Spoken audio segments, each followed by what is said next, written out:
പിതൃസ്മരണയിൽ ഇന്ന് കർക്കടകവാവ്. മൺമറഞ്ഞുപോയ പൂർവികരുടെയും കാരണവന്മാരുടെയും ആത്മശാന്തിക്കായി ബലിതർപ്പണം നടത്തുകയും അവരുടെ അനുഗ്രഹം തേടുകയും ചെയ്യുന്ന ദിനമാണ് കർക്കടകവാവ്. ഹിന്ദുക്കൾ ചന്ദ്രനെ പിതൃലോകവുമായി കണക്കാക്കുന്നതിനാൽ ചന്ദ്രമാസമായ കർക്കടകത്തിലെ കറുത്തവാവ് പിതൃസ്മരണയ്ക്ക് വളരെ പ്രാധാന്യമർഹിക്കുന്നു. ക്ഷേത്രങ്ങളിലും തീർത്ഥക്കുളങ്ങളിലും സ്നാനഘട്ടങ്ങളിലും ബലിതർപ്പണ ചടങ്ങുകൾ നടന്നു.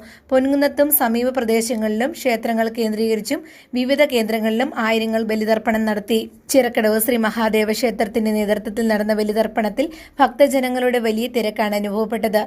തലേദിവസം വ്രതമെടുത്ത് അമാവാസി ദിനത്തിൽ ഈർനണിഞ്ഞ് പിതൃക്കളെ മനസ്സിൽ സങ്കല്പിച്ചാണ് ബലിയിടുന്നത്.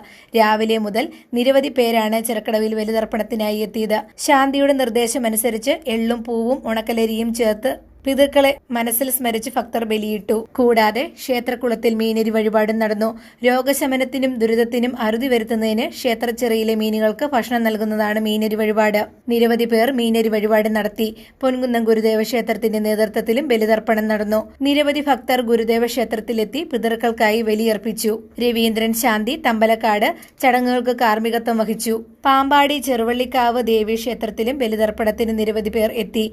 പയ്യന്നൂർ ഇടമുറി കൃഷ്ണൻ നമ്പൂതിരി ചടങ്ങുകൾക്ക് കാർമ്മികത്വം വഹിച്ചു. കർക്കിടക വാവിനോടനുബന്ധിച്ച് നടന്ന തിലഹോമത്തിന് മേൽശാന്തി ശ്രീകുമാർ ശർമ്മ കാർമ്മികത്വം നൽകി. News bureau, Ponkunnam.